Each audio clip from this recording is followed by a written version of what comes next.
Praise the living God.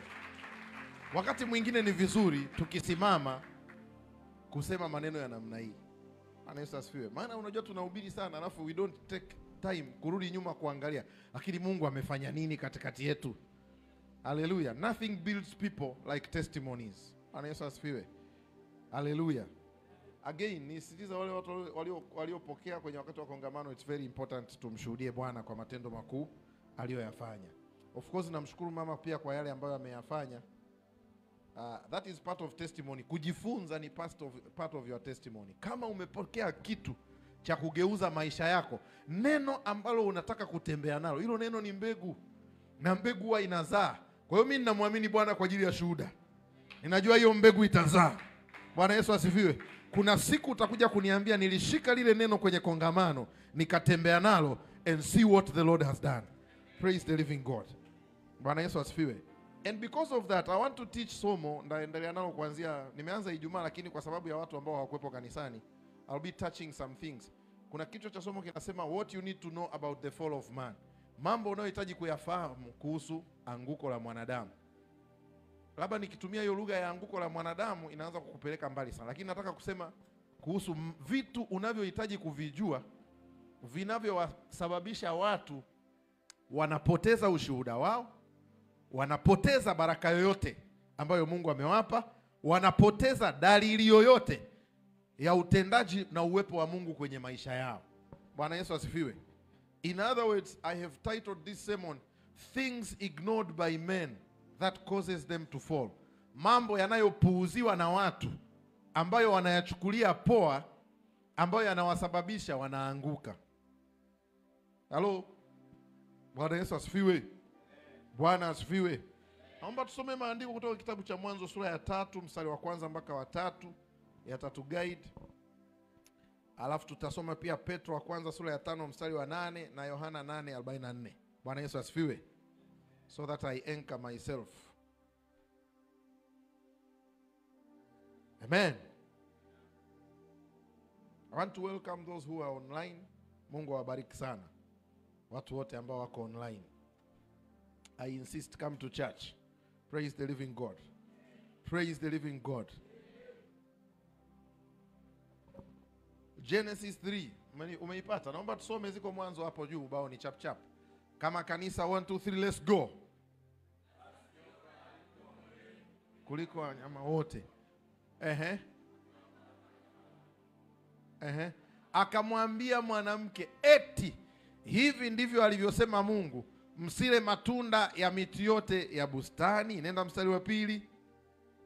Mwanamke akamwambia nyoka. Mwambie jirani yako, sikiliza. Kuna conversation huhitaji kuzi-entertain. Kuna watu huhitaji kuwajibu. Bwana Yesu asifiwe. Mwambie tena jirani yako, mwambie sikiliza. There are conversations you shouldn't do. Kuna mazungumzo hutakiwi kufanya kabisa.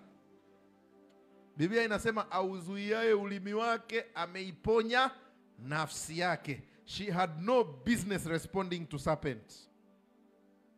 Asingemjibu shetani, asingejua kwamba kuna vitu havijui. Halo? Bwana Yesu asifiwe. Mistake namba 1 kwenye maisha unaweza kuifanya ni kuentertain conversations ambazo huhitaji, ambazo sio za lazima. The woman alikuwa anapaswa kuwa na conversation na mtu mmoja tu. Anaitwa nani? Anaitwa nani? Anaitwa nani? Alipaswa kuwa na mazungumzo na mtu mmoja tu. Anaitwa nani? Anaitwa nani? Mmekula? Anaitwa nani? Sauti zenu zimeokoka. Anaitwa nani?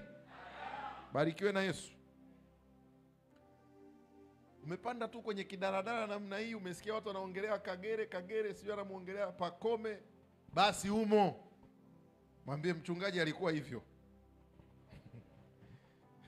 Mimi nilikuwa nikipanda daradara Tabata mpaka nafika Kariakoo naongea. Tunabishana mpira. Ashukuriwe Mungu yani. Bwana Yesu asifiwe. Nilikuwa nikipanda Kariakoo ni Simba yani, hiyo ilikuwa inanichanganya kichwa.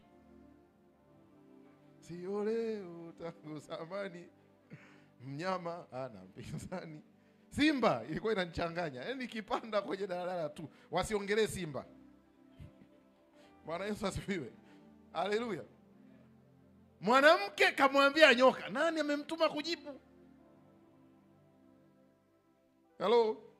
Biblia inasema mwanamke akamwambia nyoka, matunda ya miti ya bustanini twaweza kula. Mstari wa 3. Lakini matunda ya mti ulio katikati ya bustani Mungu amesema msiale wala msiaguse msije mkafa. Huo ndo, mwambie jirani yako, huo ndo ujinga wake. Yaani huo mstari wa 3 ndo ujinga wake. Yaani saa alipofumbua mdomo akaanza kuongea ndo ujinga wake ulipoonekana. Bwana asifiwe. Bwana asifiwe. Bwana asifiwe. Bwana asifiwe. Weka mstari wa 3, usiondoke. Mimi nimekwambia mstari wa kwanza mpaka wa 3. Lakini matunda ya mti ulio katikati ya bustani Mungu amesema msiale wala msiaguse msije mkafa. Mwambie jirani yako, huo ndo ujinga wake. Sio wasomaji wengi wa Biblia wanajua kwamba hapo aliboronga. Amen.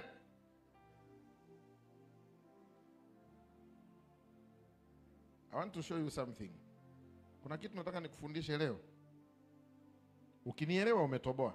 Mwambie jirani yako, kuna conversation usizi entertain. Mwambie ujinga ukikaa nao ndani una afadhali. Ukiutoa nje, people will take advantage of you.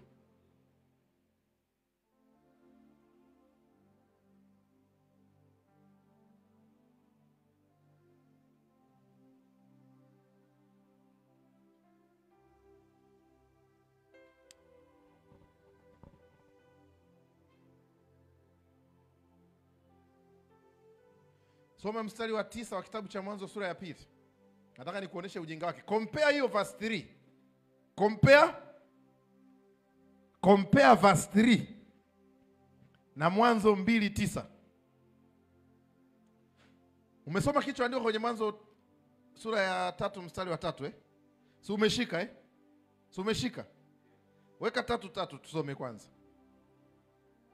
Soma 3:3 kwanza tusome, ili unielewe ninaposema huo ndo ujinga wake. Anasemaje?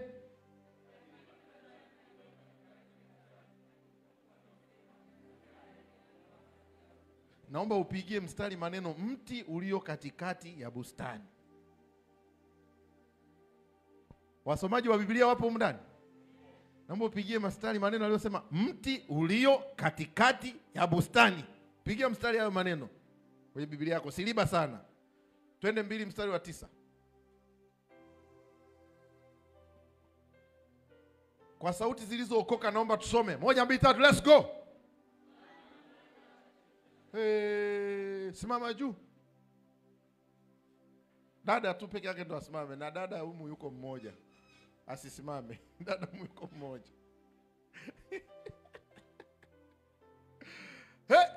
Anasemaje? Watu go.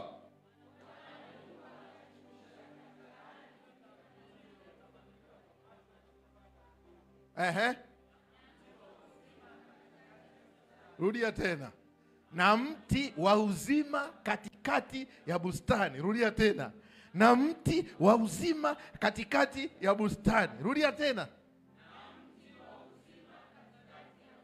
Rudia tena. Hivi ni mimi nasoma Biblia sawa sawa au wote tunasoma sawa sawa? Alipoulizwa na nyoka akasemaje? Matunda ya miti yote tunaweza kula ila mti ulio katikati. Huo katikati ni mti gani? Huo katikati ni mti gani? Weka pause. Bwana Yesu asifiwe. Nenda mstari wa 16. Hapo hapo shuka mstari wa 16.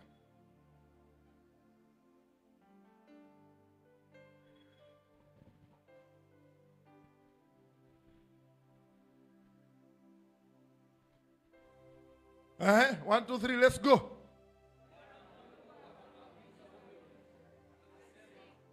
Matunda ya kila mti wa bustani waweza kula.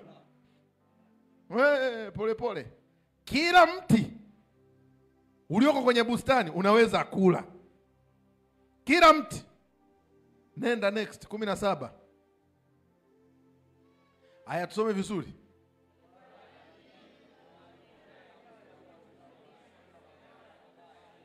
Rudia tena.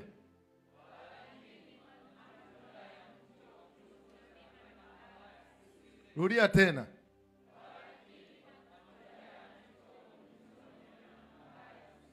So, Mungu alipokuwa anatoa maagizo, alikataza kula kwenye mti ambao alikuwa very specific. God was very specific. Aliutambulisha mti ambao usiliwe kwa tabia zake. Huo mti unaleta ujuzi wa mema na mabaya. The rest of the tree hakuutambulisha kwa location.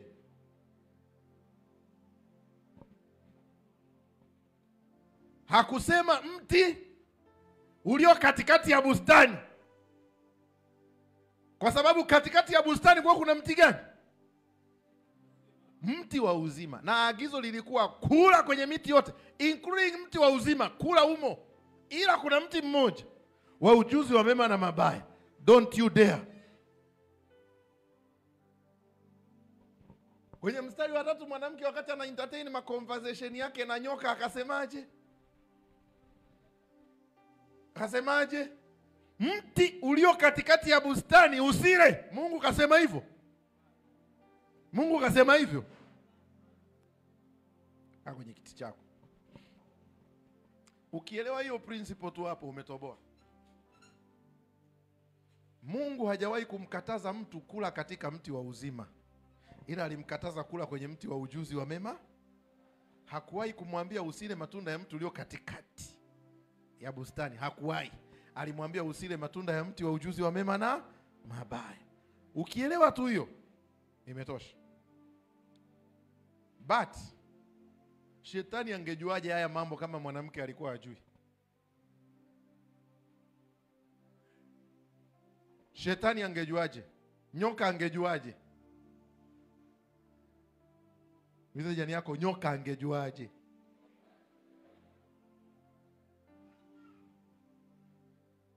Narudia tena. There are conversations and associations you shouldn't entertain in your life. Kuna conversations na associations ambazo hupaswi kuzi-entertain kwenye maisha yako. Kuna mazungumzo haupaswi kuyafanya kwenye maisha yako. Mungu alishamwekea mtu huyu mmoja wa kuzungumza naye. Alisema nitakufanyia msaidizi wa kufanana naye. So alikuja mahali ambapo there is already a person ambaye amewekwa na Mungu wa kuwa naye. Mtu ambaye tayari ana maagizo ya Mungu, mtu ambaye tayari ana knowledge ya Mungu, mtu ambaye tayari amezoea kukaa uweponi mwa Mungu. Bwana asifiwe. Sifa za Adam namba 1. He was the son of God. Huyo mtu aliyepewa ndio watu ambao unapaswa wewe unaongea nao. Namba 1, Adam was the son of God. According to kitabu cha Mathayo, Adamu anatajwa kuwa Adamu wa Mungu. Sawa, alikuwa mwana wa Mungu. Si ndio? Namba 2, he was the man of the presence of God. Alikuwa ni mtu anayeshinda uweponi mwa Mungu. Bwana Yesu asifiwe. Because he was in the garden. Hallelujah. Alikuwa Eden, kwenye bustani ya Mungu, mahali pa uwepo wa Mungu. Namba 3, he was the man with constant conversations na Mungu. Biblia inasema wakati wa jua kupunga, Mungu alikuwa anapita, anakuja, anaongea naye. Adamu huyo, aina ya watu ambao unapaswa uwe na conversation nao. Namba 4, alikuwa na maagizo ya Mungu ndani yake tayari. Alikuwa ni mtu ambaye tayari ana maagizo ya Mungu. So this woman came to the place ambapo tayari kuna mtu ambaye ni mwana wa Mungu. Kwa lugha ya sasa, mtu ambaye ameokoka. Huyo mtu anayepaswa kuwa na conversation naye tayari ameokoka. He's a man of the presence of God. Ni mtu ambaye anashinda uweponi mwa Mungu. Namba 3, ni mtu ambaye anasikia sauti ya Mungu. Sio tu anakaa uweponi mwa Mungu, alikuwa anaisikia. Biblia inasema alipoanguka Adamu amejificha, akasikia sauti ya Mungu akipita. So alikuwa na uwezo wa kusikia sauti ya Mungu ambao hata alipoanguka bado alikuwa anaisikia. He was the man who could hear the voice of God. Number 4, sio tu alikuwa anasikia na alikuwa uweponi mwa Mungu, alikuwa na conversations na Mungu. Mungu alikuwa anaweza akaongea naye. Number 5, he had something to do. Alikuwa ni mtu ambaye ana kazi ya kufanya. Hakuwa mzururaji. Alikuwa ni mtu ambaye amewekwa mahali na ana shughuli ya kufanya. He was the keeper of the garden. Mungu anasema alimweka kwenye bustani ailime na kuitunza. He was the keeper of the garden. This is the man ambaye Mungu alimleta mwanamke aongee naye, awe naye, akae naye, mtu mwenye sifa hizo. But the Bible says kulikuwa pia kuna nyoka. In the same vicinity kulikuwa pia kuna nyoka. This man ambaye Biblia inasema mwanamke alipewa awe anaongea naye, awe msaidizi wake, mtu wa kufanya naye association na conversation, was the most intelligent being. Alikuwa mtu mwenye akili. Alikuwa mtu ambaye hajaijua dhambi. Sio mtu anayeijua dhambi. I'm telling you, aina ya watu unatakiwa wewe unaongea nao. I'm telling you from the beginning. Aina ya watu ambao wanapaswa kuwa rafiki zako. Aina ya watu ambao unapaswa wakikuongelesha uongee nao. Biblia inasema msidanganyike. Mazungumzo mabaya huharibu tabia njema. Behind mazungumzo kuna communication ya tabia isiyofaa.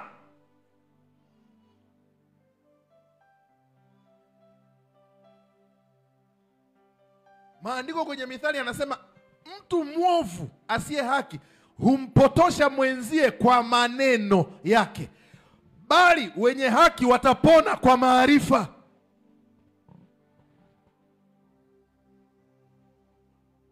Bwana Yesu asifiwe.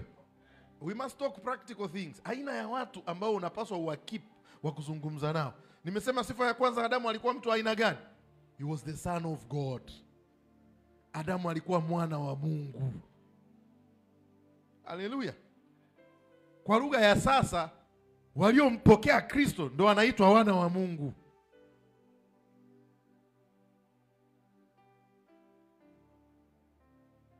Sifa ya pili, Adamu, he was the man of the presence of God. Alikuwa ni mtu wa kukaa uweponi mwa Bwana. Sifa ya tatu, Adamu alikuwa anasikia sauti ya Mungu. Sifa ya nne, Adamu alikuwa anaweza kuongea na Mungu, ana conversation na Mungu. Sifa ya tano ya Adamu, alikuwa ana kazi ya kufanya, ana shughuli. He was the keeper of the garden. He was the keeper of the presence of God. This is the man ambaye alipaswa awe na conversation naye, alipaswa kubuild bond naye, alipaswa kubuild association naye.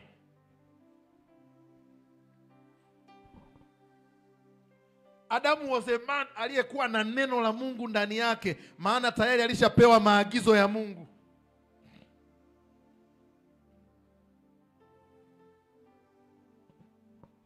Kenyewe kale kama mama kakaenda kuongea na majoka. Majoka yakaanza kukauliza maswali.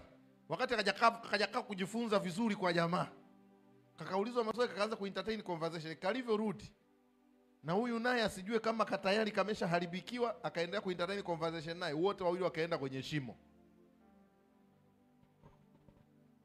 Mwambie jirani yako associations. I'll speak more about that. Twende kwenye andiko la pili. Petro wa kwanza sura ya 5 mstari wa 8. Petro wa kwanza sura ya 5 mstari wa 8. Nadhani unajua nitakiwa niishie hapo kuhubiri. Hiyo mwanzo tu hapo tulipofika tungeweka nukta, ningetakiwa nianze assignment hapa. Hebu naomba uskani watu wako 10 unaoongea nao, sifa zao zikoje? 10 of your friends, what manner of friends are you keeping? Check your associations. Na unajua watu nikitaja marafiki hapa wanakimbilia kufikiria marafiki physical. I want you to check your associations na wale watu ulionao kwenye mtandao. Who are you following kwenye mtandao? Wewe unamfuata nani kwenye mtandao? Maana siku hizi tuna marafiki dunia nzima eti. Who are you really following kwenye mtandao? Maana mtu unayemfollow chochote anachoposti kinaapia kwenye page yako, kwenye ukurasa wako, kwenye kule ile tunaita kwenye ukuta, kwenye wall. Inatokea pale kwako. Inawezekana hujakaa ukaongea naye hivi, lakini communication zake, you have conversation na huyo mtu pale kwenye wall yako. Unapo browse namna hii unamkuta. Who is your friend? Who is your friend? Who are you talking to?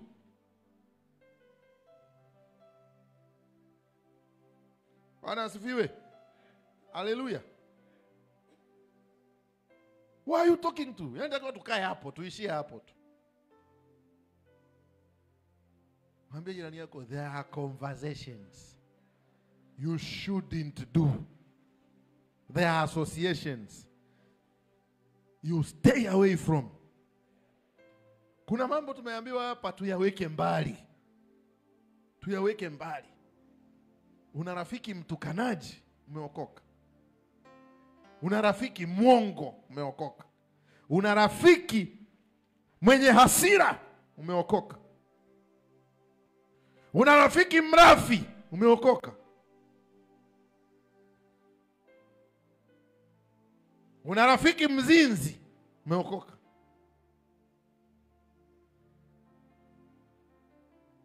There are conversations you shouldn't do.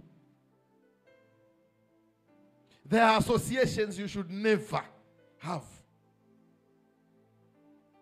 Kuna watu unatakiwa ukikutana nao uwahubirie. Kama huwahubirii, pita, ondoka. Biblia inasema kwenye Zaburi, heri mtu yule asiyekwenda katika shauri la wasio haki, wala kusimama wala bali sheria ya Bwana ndio impendezayo, na sheria yake huitafakari mchana na usiku. Naye atakuwa kama mti uliopandwa kando kando ya vijito vya maji, uzao matunda kwa majira yake, wala jani lake halinyauki, na kila alitendalo litafanikiwa. Hapo mnapapenda. Twende mstari unaofuata, pandisha. Ipandishe hapo. Soma hapo. Anasemaje? Wale wanaopenda association zisizofaa. Hapo mnapapenda, kila alitendalo litafanikiwa. Tuanzie mstari wa 4 twende chini. 1 2 3 go. Sivyo walivyo wasio haki. Hao ni kama makapi ya peperushwayo na upepo. Kuna watu umejiunganisha nao, wamesababisha vitu vyako vimekuwa kama makapi. Yanapeperushwa na unaposema, nilianza jambo hili, sijui hata limepeperushwaje. Sijui hata limepeperushwaje. Sijui hata limepoteaje. Wrong associations. Anasema kwa hiyo wasio haki hawatasimama hukumuni, wala wakosaji katika kusanyiko la wenye haki. Kwa kuwa Bwana aijua njia ya wenye haki, bali njia yao wasio haki itapotea. Bwana anaijua njia yao wakamilifu, na urithi wao utakuwa wa milele. Hawataibika wakati wa ubaya, na wakati wa njaa wao watashiba. Alifundisha Gideon huo wimbo. Apostle Gideon anaujua. Kwa hiyo, kwa kuwa Bwana haijua njia ya wenye haki, bali njia ya wasio haki itapotea.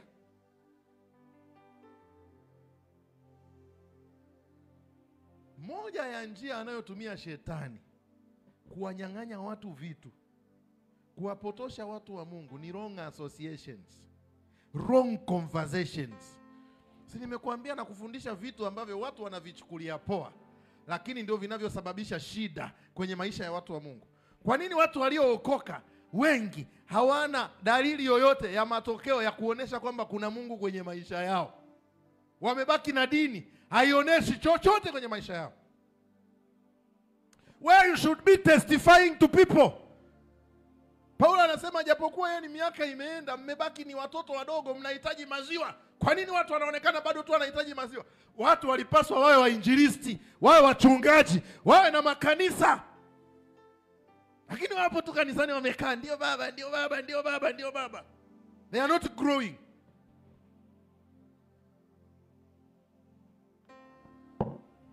Wrong associations. Njia ya wasio haki itapotea. Watu wanapotezaje vitu? Wrong associations, wrong conversations, mazungumzo yasiyofaa, associations zisizofaa. Shetani anatumia hizo to suck out. Yani ni kama, unajua ni kama limbu linanyonya damu, sasa linanyonya mpaka inaisha. Anatumia hiyo kunyonya vitu vya kimungu vyote, unabaki upo tu. Haleluya, haleluya. Na miaka 30 kwenye wokovu, ndio tuoneshe matokeo.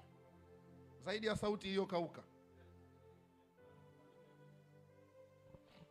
zaidi ya sauti inayojua kukoroma. Show us something.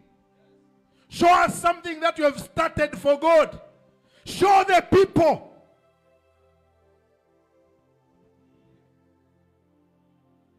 Show us character.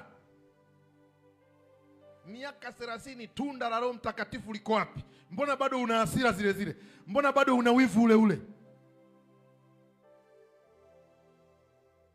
Miaka 30 tuoneshe tunda. Yesu kasema mtawatambua kwa matunda, matunda.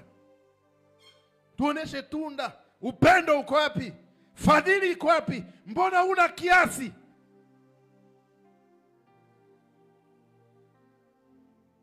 Mbona huna kiasi wewe? Mbona huna uvumilivu? Mbona huna upole ndani yako? Mbona hamna unyenyekevu, umejaa kiburi na una miaka 30 kwenye wokovu? Kama jiwe liko kwenye mto vile. Sisi wengine tunakotoka kule kwetu kuna mito mingi sana. Mimi nimesoma shule ambayo tulikuwa tunaoga mtoni. Nenda kuoga mtoni kule, mto mkubwa unaitwa mto Kara. Mkubwa kabisa, one of these rivers zinazotengeneza mto Kiwira zina join baadaye huko kwenda huko Kiera. Mto mkubwa ambao unatiririka mwaka mzima. Ukienda mtoni kule kuna mawe yanaonekana yako smooth namna hii. Mazuri, yani yako smooth hivi. Lisugue hivi. Liko katikati ya maji. Lisugue hivi. Uone mitope inayotoka. Maji hayo ambao watu wengine wanaenda wanaoga wanakuwa wasafi, jiwe liko ndani ya maji. Lisugue hivi. Uone mitope inayotoka hapa. Ukilikanyaga linateleza kama kambale, limejaa mitope, liko ndani ya maji. You are in the church, you still fornicate. You are in the church, you still lie. You are in the church, ulafi ule ule. You are in the church.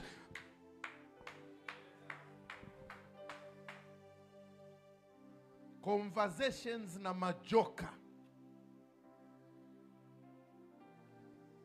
Mazingira yako uliojiweka, kila siku unakuja kanisani unasikia, lakini ukitoka yananyonya kila kitu ulichopokea.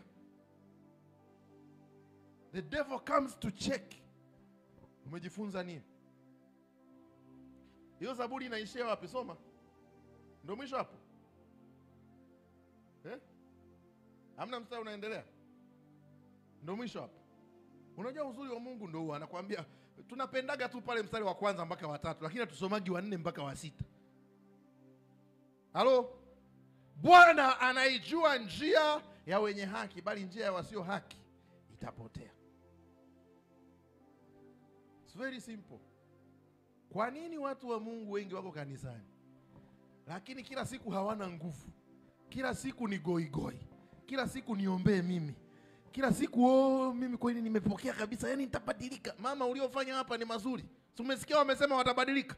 Fuatilia, mimi nakuambia fuatilia. Hao walikuwa wanashuhudia, ukija kuwauliza baada ya miezi 6 hawatakumbuka hata walichoambiwa. Kwani ni mangapi humu kanisani tunahubiriana tunaambiwa? Hoi ndo kaja safari. Kwani Hoi alikuja akapiga semina mwezi wa 12 hapa? Okay, mwezi wa 12 Prophet Hoi alifundisha nini? Inua mkono hivi kama unakumbuka. Mmoja tu kainua mkono. Na kanisa lilikuwa limejaa. Mwezi wa 9 tulikuwa na kongamano hapa, Prophet Hoi alikuwepo, Gideon alikuwepo, Banzi alikuwepo. Mwezi wa 9 Banzi alifundisha nini? Mtu peke yake hakuwepo kwenye kongamano la mwaka jana, wawili waliokuja safari. Ni Buta na James Kaleko. Baba Buta hakuja, alikuwa na changamoto ya afya. Mara ya mwisho walipokuja kabla ya mwaka walifundisha nini? Sio wewe sasa. Baba Buta alipokuja mara ya mwisho kabla ya kongamano hili alifundisha nini? Alisema nini?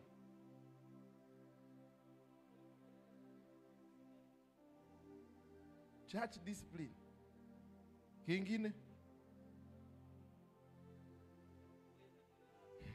Hako ndo kaneno mama ameshika. Mwanangu, pambana!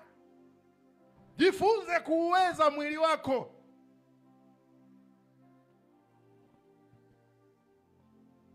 Bwana Yesu asifiwe. Praise the living God. Kwa nini watu wanaanguka kuentertain mazungumzo na majoka? Wewe umeokoka lakini unapenda conversations na watu ambao hawajaokoka. Watu wanaokufurahisha, wanaokuhamasisha ni watu ambao hawamjui hata Mungu. Una role model wako ambaye ni mzinzi tu yuko huko mtaani. Una role model wako, yani mtu unayempenda, unayemfuatilia, ambaye ni mlevi mmoja tu anacheza bongo movie huko. Huyo ndo unamfuatilia, yani kila siku, leo kaposti nini, leo kafanya nini.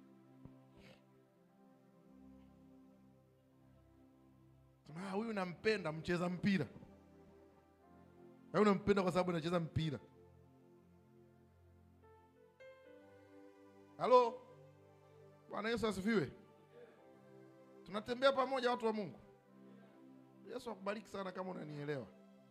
Nimekwambia nitakwambia vitu vinavyosababisha watu wapoteze na waanguke. Ni hivyo. Mazungumzo na watu wasiofaa. Trust me, one of the things I've learned the hard way is to stay away from bad conversations. Yaani mimi nikishafika mahali nikiona msiwaelewi mimi I move out. Ndio maana yale asilimia kubwa ya maisha yangu mimi ukinifuatilia, ukinikuta mahali huko utakuta nina headphone masikioni.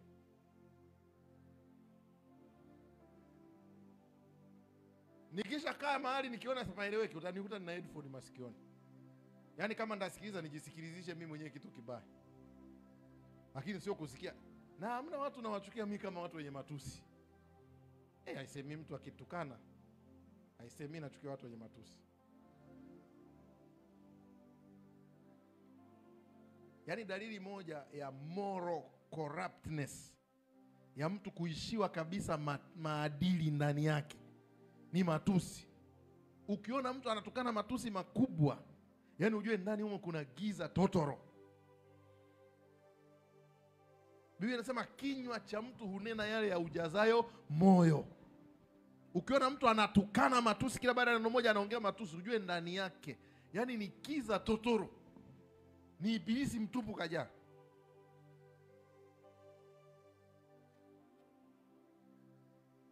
Na matusi unajua yanarembeshwa, yanakuwa kama fashion yani. Matusi. Halo? Usikae na mtu anatukana matusi. Ana communicate giza, amejaa giza humo ndani yani. Ni giza totoro. Yaani ndani yake hakuna, hawezi kufind, hawezi kuongea. Ukiona anaongea maneno matatu anatukana, maana yake anashindwa kupata neno sahihi la kusema ndani yake. Anacho kila akitafuta anaona matusi. Na huyo ni rafiki yako. Chana mtu wa hivyo. Hivyo vitu ndio vinatumaliza kanisani. Hivyo vitu ndio vinawaangusha watu wa Mungu. Hivyo vitu ndio vinanyonya nguvu ya Mungu, vinaondoa. Kabla hujafika hata kwenye mambo ya kuwa mzinzi, umeanguka, umekwisha. inaanza na hivyo, conversations na mashetani. Petro wa kwanza sura ya 5 mstari wa 8. I'm going to sum up kitu fulani ninachotaka kusema. Petro wa kwanza sura ya 5 mstari wa 8. Waraka wa kwanza wa Petro sura ya 5 mstari wa 8. Biblia inasemaje? 1 2 3 let's go. 1 2 3. Usiposoma kwa nguvu na kusimamisha. 1 2 3 twende. Kwa kuwa mshtaki wenu Ibilisi kama simba angurumaye huzunguka zunguka akitafuta mtu ammeze. Mwambie jirani yako, shetani ni mwindaji. Na hakuna mwindaji anayewinda obviously. Sifa moja ya wawindaji ni concealment and disguisement. Ni kujificha. Hakuna kiumbe chochote kinachoishi kwa kuwinda ambacho huwa kinawinda kikiwa dhahiri tu namna hii. Kinatembea hivi. Mwindaji yoyote sifa yake ni camouflage, anajificha. Na ana mbinu. Anahakikisha amefika karibu kabisa. Proximity is everything kwa mwindaji. Mwambie jirani yako, proximity. Mafanikio ya mwindaji yoyote yanategemea ukaribu wake na kile anachokiwinda.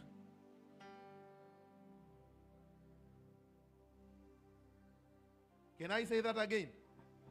Mnyama yoyote anayewinda, success rate yake, kiwango chake cha kufanikiwa kinategemea skill alionayo, ujuzi alionao wa kukaribia kile anachokiwinda ili aweze kukiambush kutokea karibu. Otherwise hawezi kukamata, kwa sababu vinavyowinda vyote vina mbio kuliko vinavyowinda.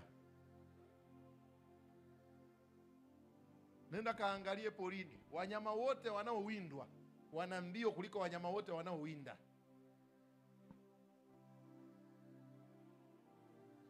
Na sio tu wana mbio, Mungu amewasaidia na wenyewe wametengeneza skill ya kuadapt. So they can sense.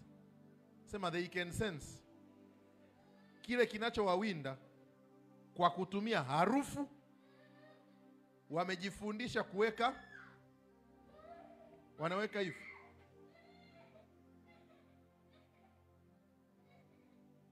Hello? Pay attention.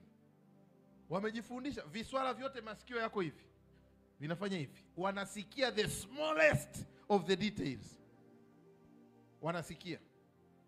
Wanasikia harufu. Wanasikia njia nyingi na wana mbio. Swala ni kiumbe ambaye anaweza akaruka kichaka kirefu namna hii akapita juu hivi. Akishtuliwa, instinct yake ya kwanza ni kuruka juu, kwa sababu anajua anayemwinda hawezi kuruka juu. Kila akikimbia hatua 2 3 anaruka juu. Mungu kawatengeneza wako na namna ya kuruka, kukimbia.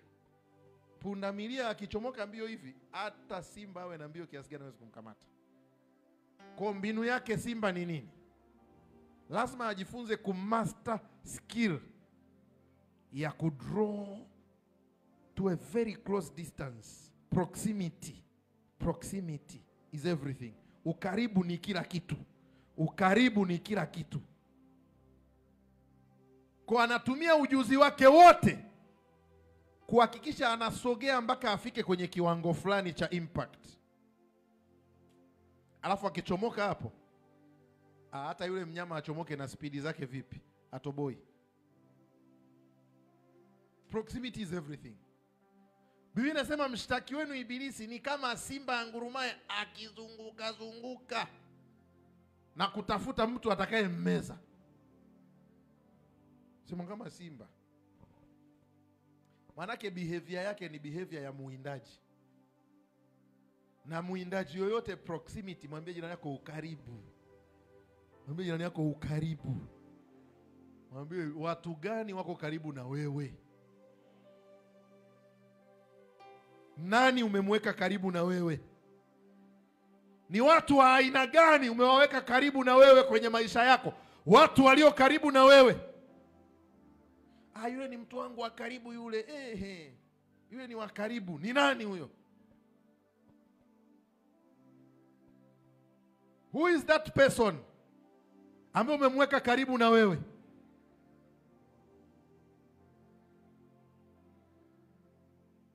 I've seen wadada ambao wamelala na wanaume kwa sababu ya ukaribu. Ukaribu. Oh, rafiki yangu, mwisho wamezini. Ukaribu.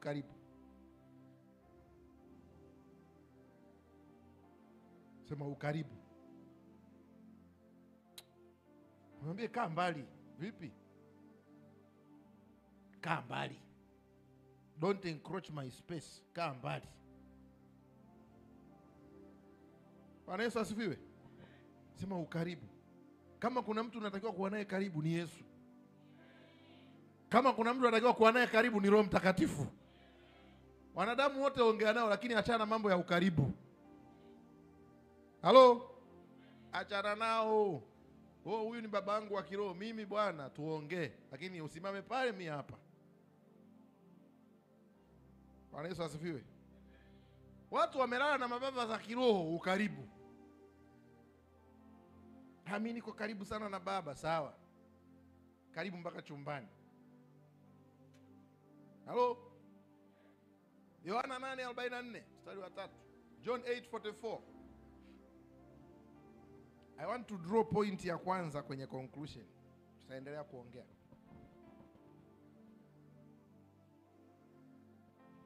Naomba tusome, lakini nataka sana kuanzia neno yeye. Yesu anawajibu Mafarisayo hapa. Anabishana nao. Naomba tuanzie kwenye yeye anyway. Anasemaje? Yeye anayeongelewa hapo ni nani? Baba yao ambaye ni nani? Ibilisi. Hebu tusome kutoka mwanzo. Anasemaje? Ninyi ni wa baba yenu Ibilisi, na tamaa za baba yenu ndizo mpendazo kuzitenda. Sema like father, like son. Like father, like son. Alivyo baba ndivyo na mtoto alivyo. Ninyi ni wa baba yenu Ibilisi, na tamaa za baba yenu ndizo mpendazo kuzitenda. Haya, naomba some kuanzia yeye. 1 2 3 let's go. Yeye alikuwa muuaji tangu mwanzo. Sema the nature of the devil is killing from the beginning. Kama ambavyo nature ya Mungu ni kutoa uzima kuanzia mwanzo, tangu mwanzo. God's nature is life giving. He's a life giver. The devil is a life taker. He's an undertaker from the beginning. Yeye alikuwa muuaji tangu mwanzo, wala hakusimama katika kweli, kwa kuwa hiyo hamna hiyo kweli ndani yake. Mwambie jirani yako, sikiliza, ndani ya shetani hamna kweli. Kwa kama ndani ya shetani hamna kweli, ndani ya watoto wake kweli imetoka wapi?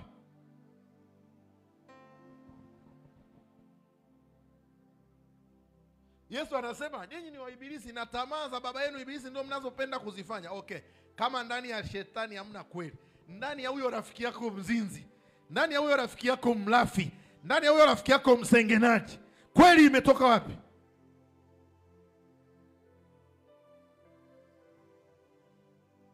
There is nothing true in them.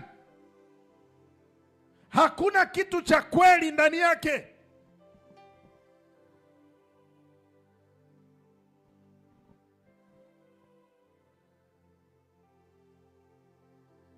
Anasema wala hakusimama katika kweli, kwa kuwa hamna hiyo kweli ndani yake. Asemapo uongo husema yaliyo yake mwenyewe. Mwambie jirani yako, uongo ni wa shetani. The most demonic behavior you can have is uongo.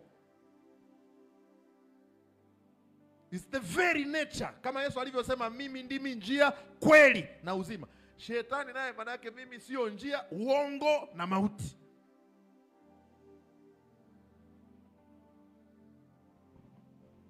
Uongo na mauti ni very core kwenye tabia ya shetani. The very same way Jesus carries life in himself, the devil carries lies and murder, na uuaji ndani yake. Halo? Bwana Yesu anasema asemapo uongo husema yaliyo yake mwenyewe. Maana yake ni kitu cha very nature yake. He never tells the truth. Never. Anasema kwa sababu yeye ni mwongo na baba wa uo. He's not only, shetani sio kwamba anadanganya kwa sababu ana tabia ya uongo, no. Anadanganya kwa sababu yeye ndio source ya uongo. Anadanganya kwa sababu yeye ndio father. Yeye ndio seed bearer. Unaposema baba maana yake chanzo, mbeba mbegu. Yaani yeye ndio mbeba mbegu za uongo. This is the reason mimi yani mtoto wangu akinidanganya yani nasikia yani mimi ninakasirika. I will beat that devil out of you. Sipendi uongo mimi yani mtoto wangu akisema uongo. Yani wanajua. Glory Angel anajua kwa baba bora umwambie ukweli kuliko kusema uongo. Ukisema uongo madhara yake ni makubwa. Mungu waongo anawapeleka motoni. Biblia inasema waongo wote sehemu yao ni wapi? Kabla hujaenda kwenye ziwa la moto mimi nakuonjesha moto hapa hapa.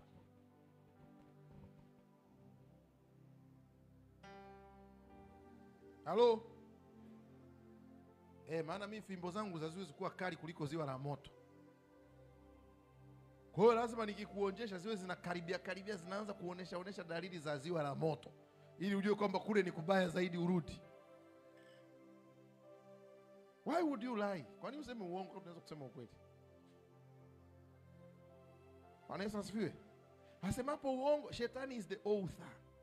So what we are saying is wrong associations. Sikiliza. Yaani wewe unaache kumsikiliza Adamu ambaye amesikia kwa Mungu, usikilize nyoka inakwambia Mungu anajua. Sio kweli. Mungu anajua kwamba mkila mtafanana na yeye. Hiyo nyoka imesikia kwa nani? Umemsikiliza nani? Bwana Yesu asifiwe. I want you to take note. Vitu vifuatavyo, andika. Namba 1.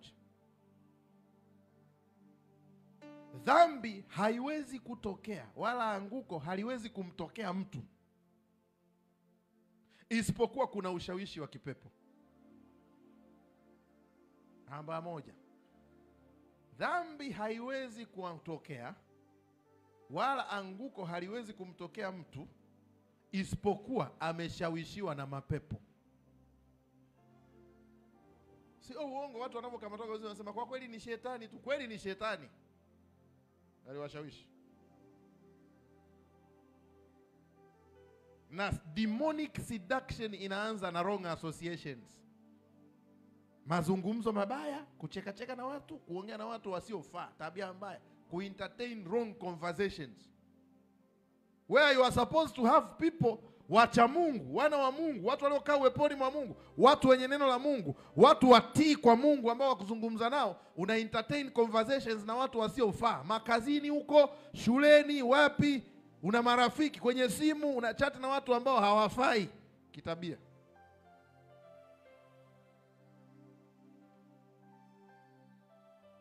Those people, the more you have conversation with them, the more you leave your doors open.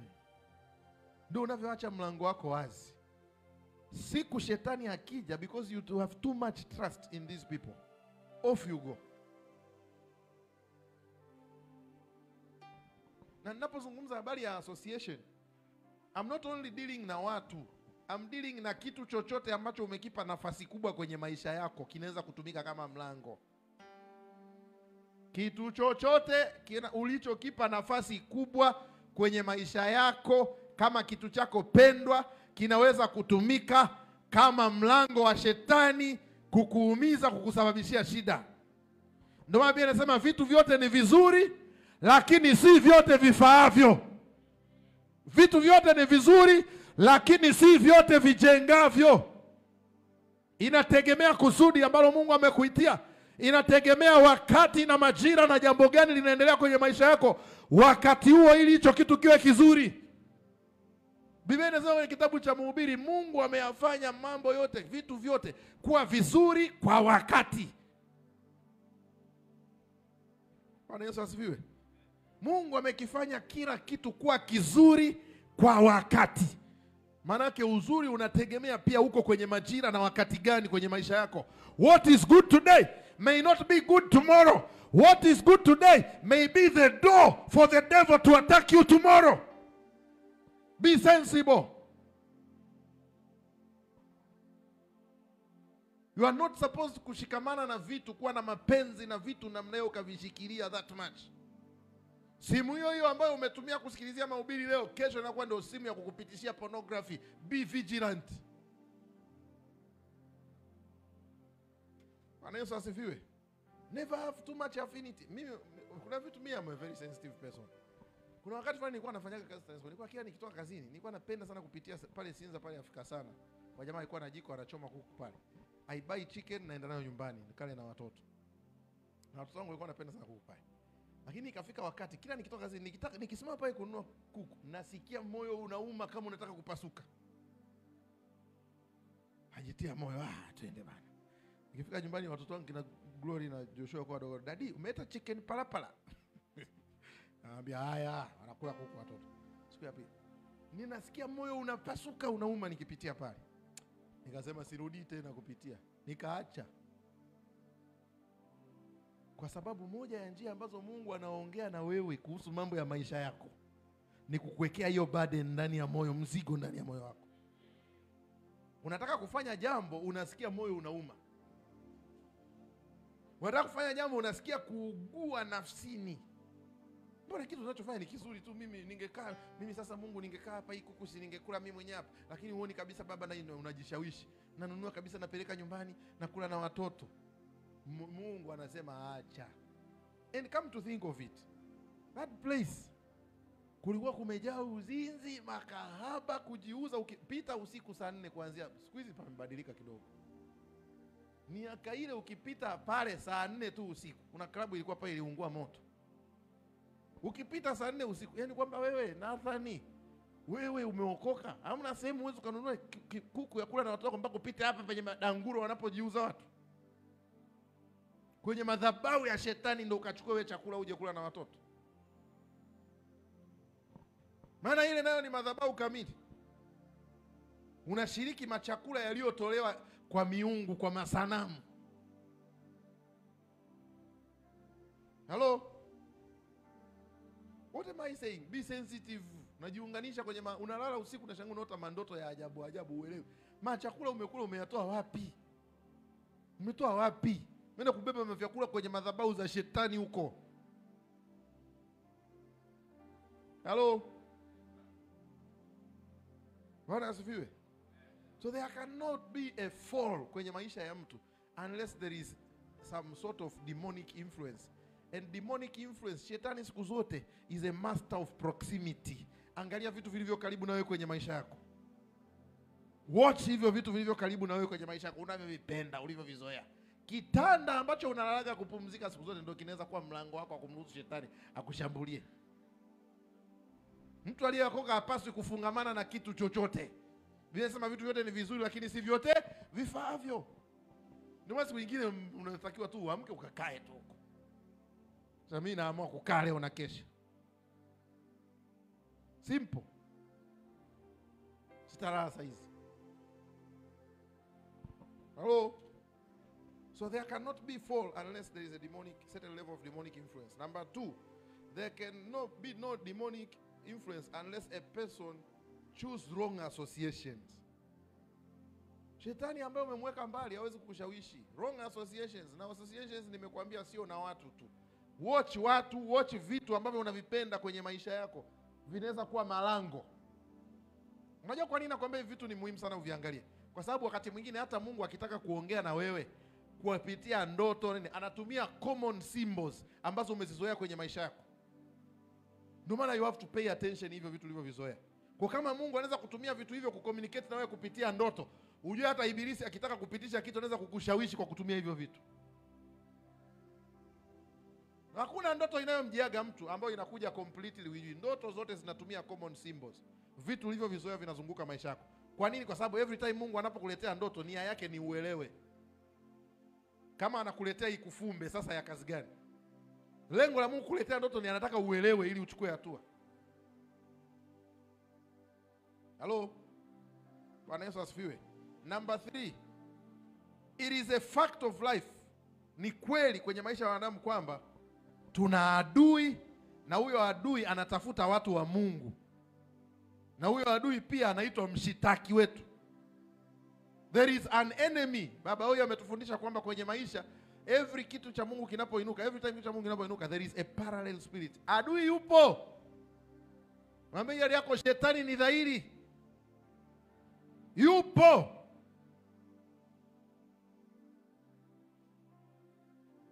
Na target ya shetani sio kila mtu. Target ya shetani ni watu ambao wamedhamiria, wanampenda Mungu, wanaojitambulisha kama ni watu wa Mungu. Shetani akimwangusha mlevi huko kwenye baa anapata faida gani? Ila akimangusha yule anaonena kwa lugha yule. Halo. Namba 3, shetani yupo na ni dhahiri. Namba 4, shetani ni mtafutaji. Shetani ni mtafutaji, na kwa sababu ni roho, sawa, huwa anatafuta mtu, hasa watu wa Mungu, wale ambao wanaweza kuwashawishi, akatumia nguvu ya ushawishi wakawa wa kwake, akawatumia kuharibu maisha ya watu wengi. Yaani yako shetani ni mwindaji, ni mtafutaji.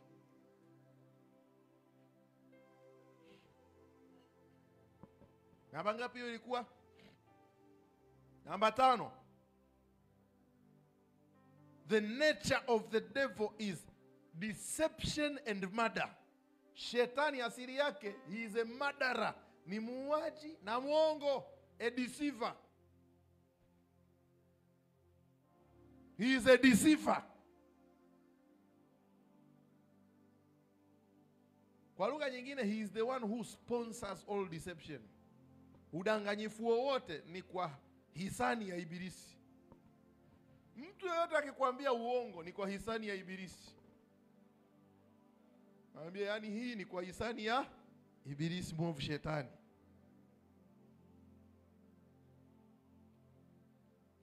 Udanganyifu wote. Unajua wanasemaga siku hizi ukienda wanasema nimesema, lakini nimesema uongo mtakatifu. Mwambie jirani yako, hakuna uongo mtakatifu. Uongo wote ni mchafu, kwa sababu unatoka kwa Ibilisi mchafu. Mbona hiyo hamtaki kusema? Au na nyinyi mnasemaga uongo mtakatifu? Unajua kuna uongo mwingine inabidi tu useme ili umuokoe mtu. Sema ukweli ndio itamweka huru. Hakuna uongo mtakatifu. Shetani ni mchafu na uongo ni mchafu. Halo.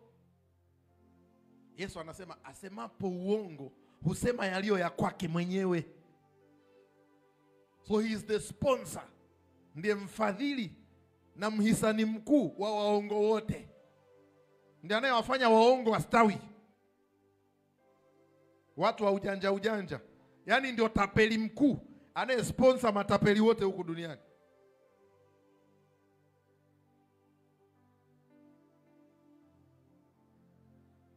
Namba ngapi? Namba ngapi? 6. The devil is the most cunning creature. Shetani ni mwerevu sana. Sema mwerevu. Tafsiri ya uwerevu uliozungumzwa pale ni kwamba ana uwezo usio wa kawaida, usioweza kumithilika. Nikisema kumithilika manake usiolinganishwa. Ana uwezo usioweza kumithilika wa kufikia malengo yake kupitia njia za udanganyifu. Always the devil will achieve malengo yake kwa njia, hakuna nyingine. Uongo, udanganyifu, deception.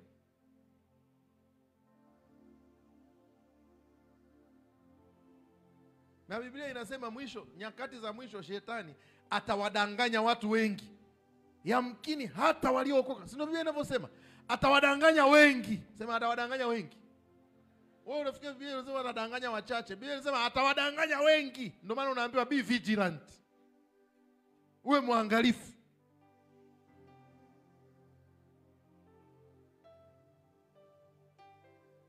The devil has mastered that skill for years. Nimeyasema Ijumaa.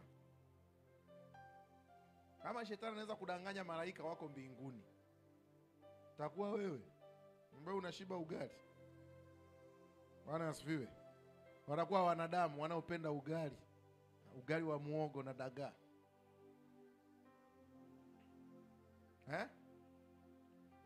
Ili nisikuache hapo ukatoka hapa na akili imejaa ibilisi. Sasa nataka nikwambie hivi. Biblia inatuambia hivi kwenye Wakorintho wa pili sura ya 2 mstari wa 11.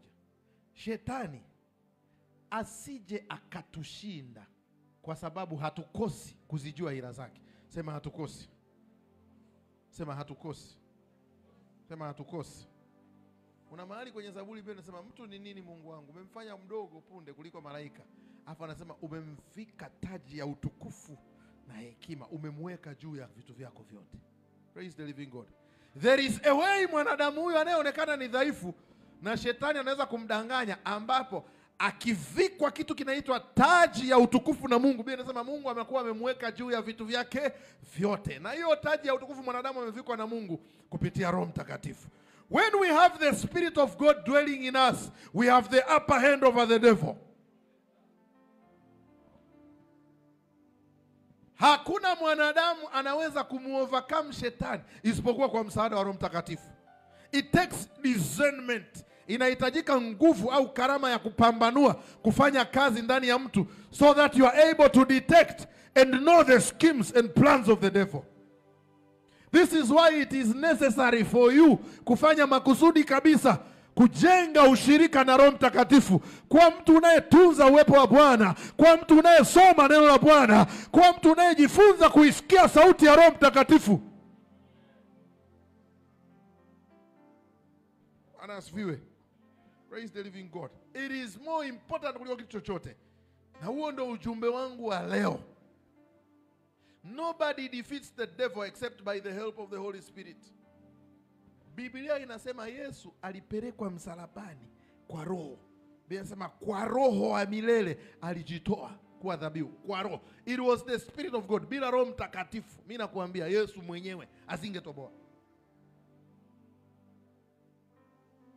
Kama sio Roho Mtakatifu aliyeenda na Yesu nyikani kuomba, asingetoboa. Kama sio Roho Mtakatifu aliyemchukua Yesu kumpeleka msalabani, Jesus was driven to the cross by the Spirit of God, was raised by the Spirit of God. Ndio maana Yesu kawaambia wanafunzi, sikilizeni, najua kweli mna moto, mnataka kuinuka kuanza kufanya kazi, lakini wait. Ngojeni kwanza Yerusalemu mpaka mtakapovikwa uwezo utokao juu kwa Baba. Sema uweza. Sema uweza. There is a way Roho Mtakatifu akija kwa mtu anakuwa roho wa uweza, roho wa udhihirisho. Biblia inasema kwenye Warumi sura ya 1 mstari wa 4 kwamba Kristo alidhihirishwa kwa uweza kuwa mwana wa Mungu katika mambo mawili. Namba moja, roho ya utakatifu. Kwa hiyo Roho Mtakatifu akija kwa mtu, he becomes the spirit anayemvika mtu uweza wa kuyaishi maisha matakatifu. Haitoshi hapo tu. Anasema kwa roho, kwa uweza katika roho ya utakatifu, anasema na ufufuo wa wafu. Raised by the Spirit of God, empowered by the Spirit of God to live a holy life. Kuishi maisha ya kujitenga, kuweza kumshinda shetani, kuweza kuishi maisha ya kukaa mbali na kila namna ya uchafu. It took the Spirit of God in him.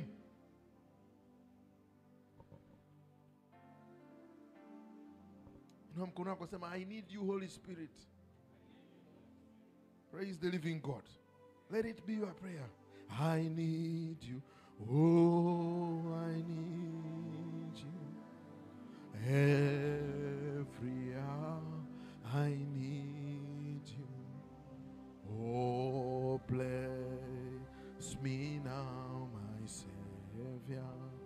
I come to you. Praise the living God. It takes the Spirit of God. You cannot sharpen your discernment except by the help of the Spirit of God. Ili uweze kushinda schemes of the devil. Biblia inasema shetani asije akatushinda, kwa kuwa hatukosi kuzijua hila zake, hatukosi kuzijua fikra zake. Waliokuja Ijumaa nimewambia kuna maneno mawili yanazungumzwa pale matatu yanayozungumzwa pale ninapozungumzia habari ya fikra za shetani. Neno la kwanza anazungumzia his purposes. Shetani asije akatushinda, kwa maana hatukosi kuzijua. Maana kwa lugha nyingine, if you don't know his purposes, you are already defeated. Kama hujui makusudi ya Ibilisi, you are already defeated. Na Yesu katuambia makusudi yake ni nini? John 10:10. Mwivi haji ila aibe. So shetani akija, kazi yake ya kwanza is to take away everything godly in you. Kukuibia kila kitu. Dalili yoyote ya uwepo wa Mungu, dalili yoyote ya baraka ya Mungu kwenye maisha yako, take it away, steal it away from you. Number 1. Number 2, achinje. Number 3, corruption, akuharibu. So every time unapo entertain conversation na shetani, understand kwamba the resulting effect will be corruption. Utaharibika kimaadili, utaharibika kwenye maisha yako, familia yako iharibike, watoto wako waharibike, kazi zako ziharibike, uchumi wako iharibike, uhusiano wako na mume wako na Mungu na nani uharibike. That is the direct consequence. Lakini aishi hapo tu. Biblia inasema na kuua pia, auwe kiroho chako. Auwe kiroho chako kwanza. Aharibu afya yako kabisa, na mwisho wa siku akumalize na kukuangamiza kabisa. Shetani asije akatushinda, kwa maana hatukosi kujua ila zake, hatukosi kujua fikra zake. Mbinu anatumia mbinu gani? Uongo. Mbinu anatumia mbinu gani? Pride, kiburi. Mbinu anatumia kitu gani? Vitu gani anavyotumia shetani? Kiburi, kiburi, kiburi. Ukiona una rafiki mwenye kiburi, sio rafiki mzuri. Pride is the character of the devil. Shetani anatumia silaha gani? Doubt, roho ya mashaka. Biblia inasema sisi hatumo miongoni mwao wasitao. Hatumo miongoni mwa watu wenye mashaka. Tumo miongoni mwa watu wenye imani ya kuziokoa roho zetu. Every time kwenye moyo wako kunapojengeka mashaka, it is an arrow. Umepigwa mshale na shetani. Shetani anatumia roho ya mashaka kukuibia vitu. He's planting the seed of death. Dawa ya mashaka ni neno la Mungu. Weka neno la Mungu, shika ahadi za Mungu, mashaka yanaondoka. Shetani asije akatushinda, kwa maana hatukosi kuzijua. So number 1 ni purposes. Bwana Yesu asifiwe. Makusudi yake.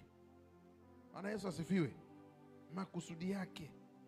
Anakusudia nini anapofanya hayo mambo yake yote?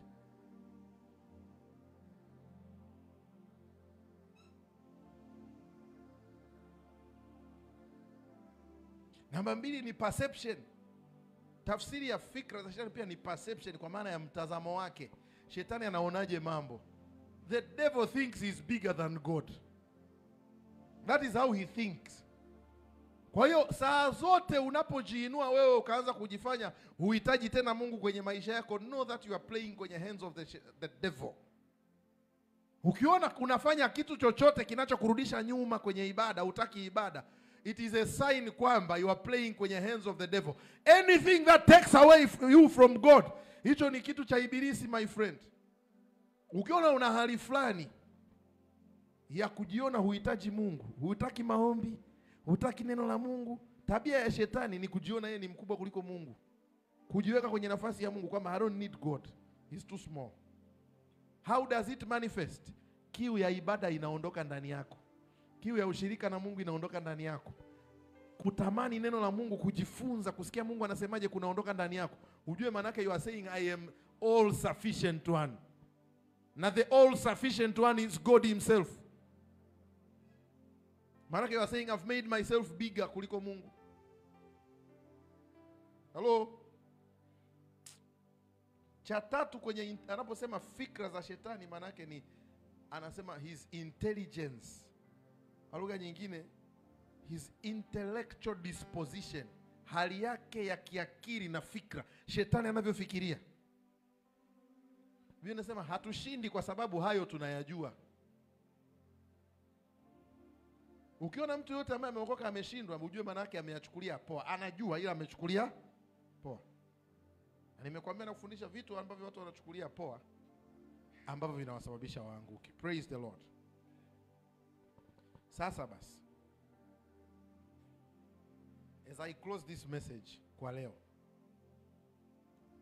nataka uchukue mambo yafuatayo. To be vigilant, kuwa mwangalifu maana yake Pima kila kitu kinachokuja kwenye maisha yako, subject it to the test. Kiweke kwenye vipimo. Kuna vipimo fulani ambavyo tunatumia kutest, kujua kwamba hili jambo ni mapenzi ya Mungu au sio. Huyu ni Mungu anayeongea na mimi au sio. Hiki ni kitu Mungu anataka nifanye au sio. Kuna vipimo. Viko vingi, mimi nitakwambia vipimo kadha wa kadha. 6 mpaka 7. Cha kwanza, chochote kinachokuja kwenye maisha yako, jiulize, is it aligned to the word of God? Je, hichi kitu kinaendana na neno la Mungu linavyofundisha?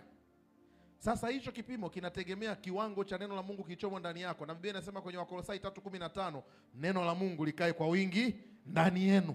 Kwa nini? Ili uweze kudiscern, kuchekecha, kupima. Unatumia neno la Mungu kama chekeche kupima hicho kitu kwamba je, is this thing godly or not? Kwa sababu Mungu hawezi kukuagiza kitu chochote ukifanye ambacho ni contrary na neno lake. What did I say? Mungu hawezi kukuagiza kitu chochote ukifanye ambacho kina contradict neno lake. Never. Number 2, maombi. Subject it to the sword of prayer. Biblia inasema kwenye kitabu cha Wafilipi sura ya 4 mstari wa 6, msijisumbue kwa neno lote, bali katika kila neno kwa kufanya nini? Kusali, kuomba na kushukuru. Haja zenu zijulikane na Mungu, na amani ya Kristo ipitayo akili zote itawahifadhi nia zenu. Put it in the sword of prayer. When you pray about it, resulting effect ya maombi yako ni amani ya Kristo kukuambia kwamba ili jambo ni sahihi, sio sahihi. Ukiona umeomba alafu bado ndani amani huna, umeliombea jambo amani hilo, stay away from that. Hello. Number 3, godly counsel, ushauri. Tafuta ushauri wa watu wenye sifa, wale nilokutajia zile sifa za mwanzo. Adamu alikuwa mtu aina gani? He was the son of God, staying in the presence of God, hearing God, communicating, talking to God. Is a man of prayer. Is the man with the word of God ndani yake. Ana maagizo ya Mungu. Unajua mtu ambaye huyu kweli ni mtu wa neno kweli kweli, ni mtu wa maombi kweli kweli, ni mtu wa kukaa uweponi kweli kweli, ameokoka kweli kweli. Is a matured Christian. Seek counsel from that person. Bwana Yesu asifiwe. Take these scriptures, utaenda kusoma mwenyewe. Mithali 19:20, 15:22, 20:18. Chukua hayo maandiko. Weka 19:20 hapo nikusomee kitu. 19:20. Sikiliza mashauri ukapokea mafundisho upate kuwa na hekima siku zako za mwisho. You can't defeat the devil kama huna watu serious wa kuwauliza mambo ya Mungu akakushauri. Mimi na mama tukipata shida yote tunajua tupige simu wapi. You must have people wa kukuambia mambo ya msingi ya kiroho. Watu wanaompenda Mungu. Bwana Yesu asifiwe.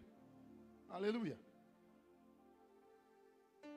Jambo la 4, kipimo number 4, circumstantial evidence, ushahidi wa kimazingira. Kitu kimetokea, lazima uangalie mazingira yangu yanaendaje, kinaendana na mazingira. Na avoid sana kuzungumzia ushahidi wa kimazingira, lakini ushahidi wa kimazingira unaweza kukusaidia. Bwana Yesu asifiwe. Ukikaa sana mahali ambapo Mungu hataki kukaa, Mungu atasababisha mazingira yaanze kukupiga vita. Utajikuta sasa kuna a lot of push factors za kukutoa kuliko kuendelea kukaa pale. Halo, Mungu anafanya mazingira yako yawe magumu kuendelea kukaa hapo ili utoke. Halo. Kwa nini? Kwa sababu we live, tunakaa kwenye mazingira, kwenye maeneo by the grace of God. Ni neema inatushika. Ukijisahau, when God lift, wingu likiinuliwa, ukibaki ni wewe umebaki peke yako. If you find yourself struggling too much kwa sababu ya jambo fulani ambalo unalifanya na unasema ni la Mungu, jiulize, is it godly? Ni Mungu anataka nikae hapa au ni mimi nimeamua kukaa hapa?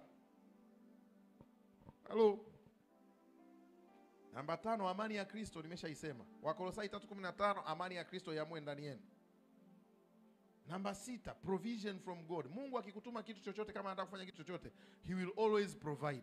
Moja ya vitu ambavyo sisi tunamshukuru Mungu na mtumishi Salome, nizungumze kwa habari ya huduma kwa mfano. When we were starting huduma, wakati tunaanza huduma, tulikuwa tuna maswali mengi sana ndani yetu kwamba is it the right time kweli ni Mungu tuanze huduma? Tulikuwa tunajua kweli tuna wito wa kuanza huduma ndani. Lakini tulikuwa tunajiuliza maswali mengi sana. Kiasi kwamba tulitoka tukawa tuko nyumbani tu, tumekaa nyumbani kwa muda mwingi. But kuna certain things zilitokea ambazo ni ushahidi wa kimazingira ukaturuhusu sisi kuanza kuchukua hatua za kufanya huduma. Namba moja, God started sending people our way. Mungu kaanza kutuletea watu waliokuwa wanaamini kwenye hiyo huduma kuliko hata sisi tunavyoamini. Walikuja watu ambao wanaamini kwenye hiyo huduma kuliko sisi tunavyoamini. Unakuja mtu akasema mimi Mungu amenielekeza nije kwenu hapa nikae na nyinyi. Then we started praying kwa sababu watu wanakuja, tukaanza kuombea nyumbani. Number 2, God connected us na akaja mtumishi mmoja wa Mungu hapo, nabii mmoja, tukakutana naye. Tulienda kwa hiyo nabii, mimi na mtumishi Salome tukakaa. Tulikuwa tunasema twende tukatafute ushauri. Hiki tunachowaza kweli ni Mungu anasema au ni sisi? Tukakaa tunajadiliana hivi nje. Tukienda tumwambie nini sasa? Tumwambie tunasikia wito na nini na nini. Tukasema okay. Kama huyu ni nabii wa Mungu, kwa nini sisi tunataka kwenda kumjaza maneno afu yeye ndo atuambie? Sisi tusimwambie chochote. Tubebe tu sadaka. Tukachukua hela tukatia kwenye bahasha tukaenda. Tulipofika pale tukasema hatutasema kitu, tukakaa kwenye kiti namna hii. Yes, Bwana asifiwe. Amina, amina. Yule prophet akaanza kuongea na Salome. Akamwambia vitu Salome ambavyo mimi tu ndo navijua. Hamna mtu mwingine amewahi kuambiwa na Salome. Mimi tu ndo navijua. Akamwambia Salome mambo yake. Na mambo ya huduma akamwambia. Akanigeukia mimi wakati natoa macho. Aliniambia vitu viko ndani ya moyo. Aliniambia vitu viko ndani ya moyo, sijamwambia vingine, hata Salome sijamwambia.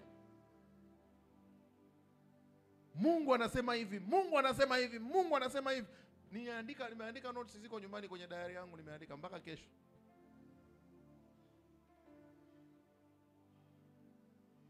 Tukachukua sadaka, tulikuwa tumekuja na sadaka, tukasema tumpe sadaka. Akaniambia, ndio mara ya kwanza mimi nimeenda kwa mchungaji maishani mwangu akakataa sadaka. Akaniambia Mungu hajaniagiza mimi kuchukua sadaka kwenu, ila ameniagiza nipande mbegu kwenye huduma yenu.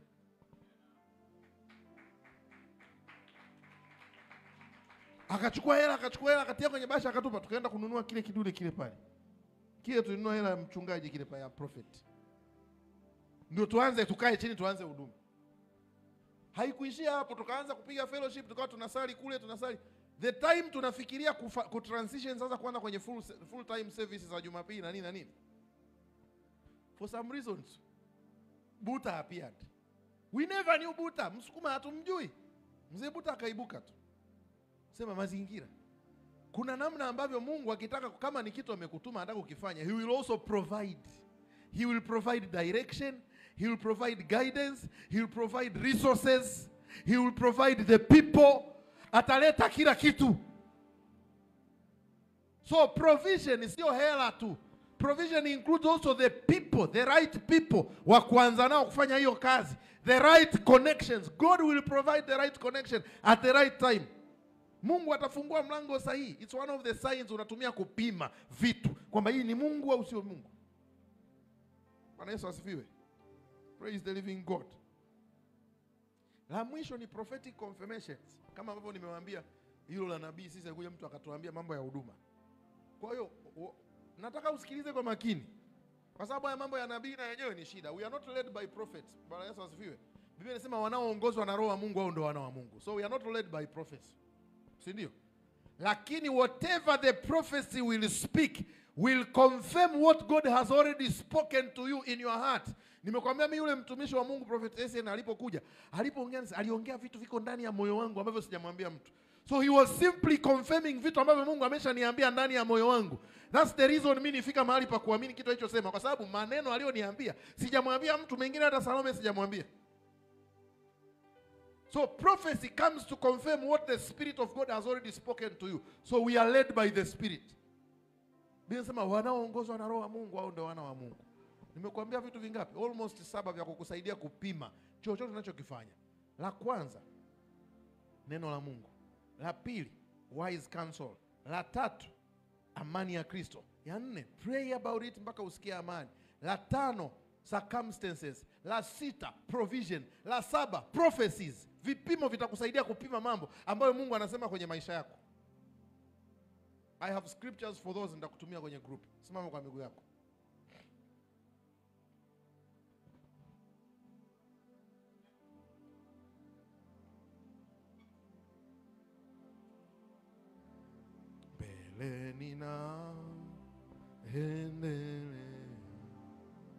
ninazidi kutembea maombi. Inua sauti yako.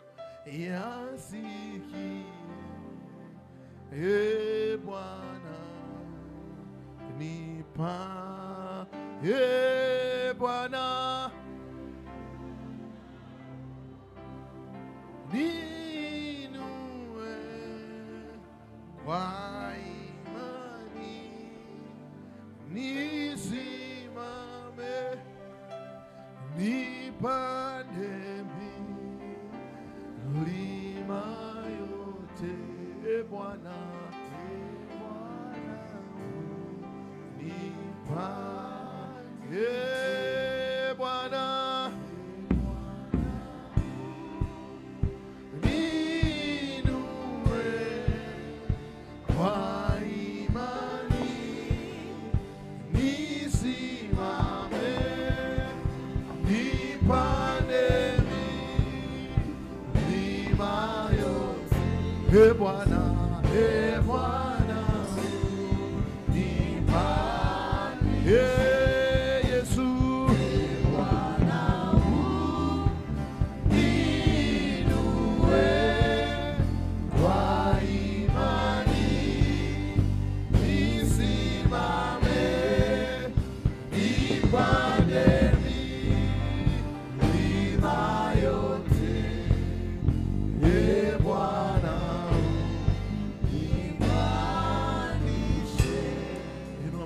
sema Roho wa Yesu, bila wewe siwezi neno lolote.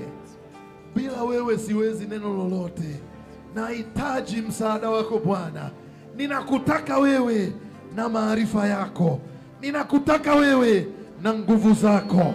Ninakutaka wewe na ushauri wako. Ninakutaka wewe na msaada wako katika jina la Yesu Kristo. Lift your voice and pray. Ongea na Roho Bwana.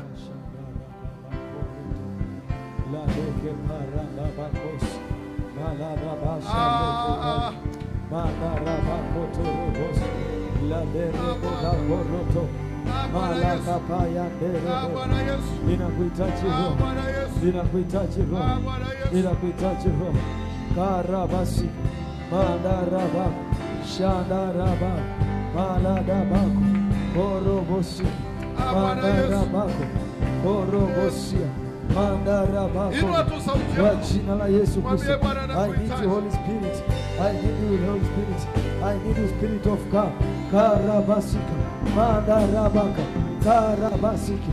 Siwezi neno lolote, siwezi neno lolote, siwezi neno lolote. Nitembee na wewe Bwana, nitembee na wewe Bwana, nitembee na wewe Bwana, nitembee na wewe Bwana, nitembee na wewe Bwana. Korobosiki madarabako korobosia nitembee na wewe Bwana, nitembee na wewe Bwana. Korabasiki. The Bible says wale wanaoongozwa na Roho wa Bwana hao ndio wana wa Mungu, hao ndio wana wa Mungu, hao ndio wana wa Mungu. Korabasi mandarabako shandarababa maleke pali mandarabako. Lead me Holy Ghost. Karate Kenya rando rokolia radakapaya. Inua sauti yako, mwambie Bwana nakuhitaji. Nikiwa kazini nakuhitaji, kwenye ndoa yangu nakuhitaji, kwenye malezi ya watoto nakuhitaji, kwenye huduma nakuhitaji. Bwana ninakuhitaji, usiku ninakuhitaji, mchana ninakuhitaji, nikilala ninakuhitaji, nikiamka ninakuhitaji, katika uzima ninakuhitaji, katika mauti ninakuhitaji, katika afya ninakuhitaji. Shadaraba Karatapaya. I need you Holy Ghost. I need you Holy Ghost. Ninakuhitaji Roho. Ninakuhitaji Roho. Ninakuhitaji Bwana. Ninakutaka wewe. Ninakutaka wewe. Ninakutaka wewe. Ninakutaka wewe. Sitaki kwenda kwa mwingine. Ninakutaka wewe. I need you Lord. Karatapaya. Mandaraba Shadarade Lebrekete Randaraba. Kwa jina la Yesu, ninakuhitaji Bwana, ninakuhitaji Bwana, ninakuhitaji Bwana, ninakuhitaji Bwana.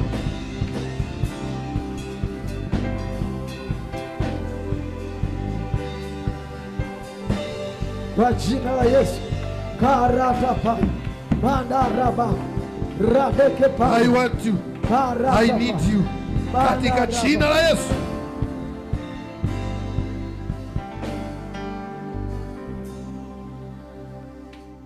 Uniongoze.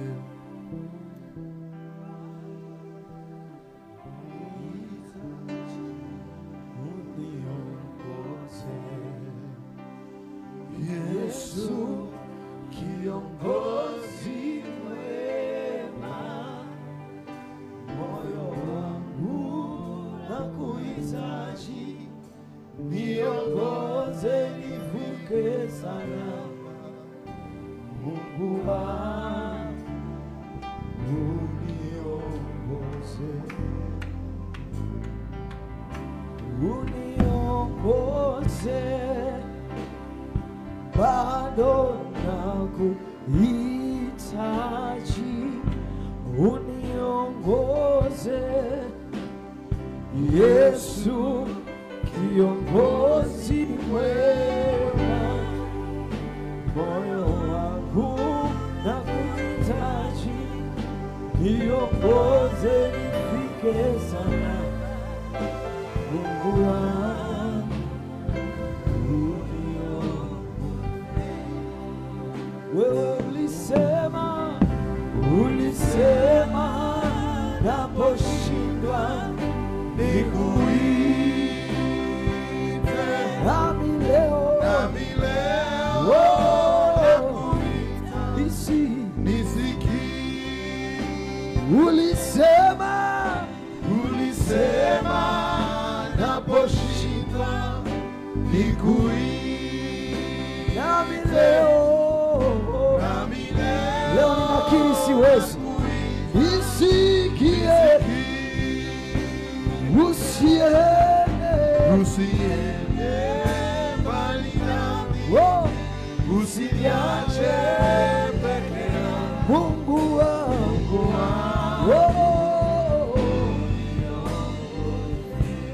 Praise the living God. Mungu akubariki. Check your associations. Check your friends. Check vitu ulivyovizoea, unavyovishika, unavyokaa navyo kila siku. Check what you keep close to you kwenye maisha yako. Pima hivyo vitu, kaa navyo, viangalie. Mambo ambayo tunayachukulia poa ndio mambo yanayotusababishia shida kubwa sana kwenye maisha. Mungu akubariki sana.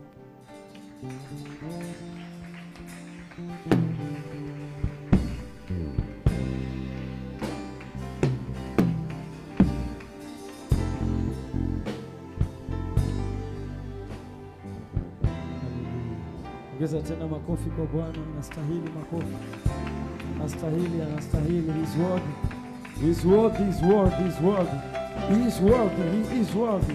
Anastahili Bwana, anastahili Bwana. Yesu unastahili, wewe ni mtakatifu, unastahili Bwana. Wewe ni mtakatifu, wewe ni mtakatifu, wewe ni mtakatifu, wewe ni mtakatifu, wewe ni mtakatifu. Unastahili Bwana, unastahili Bwana. Kaa basi, chukua sadaka yako, shika tu sadaka yako, tumshukuru Bwana, tumtolee Mungu kwa sadaka zetu. Watu ambao wamekuja na zaka, watu ambao wamekuja na zaka,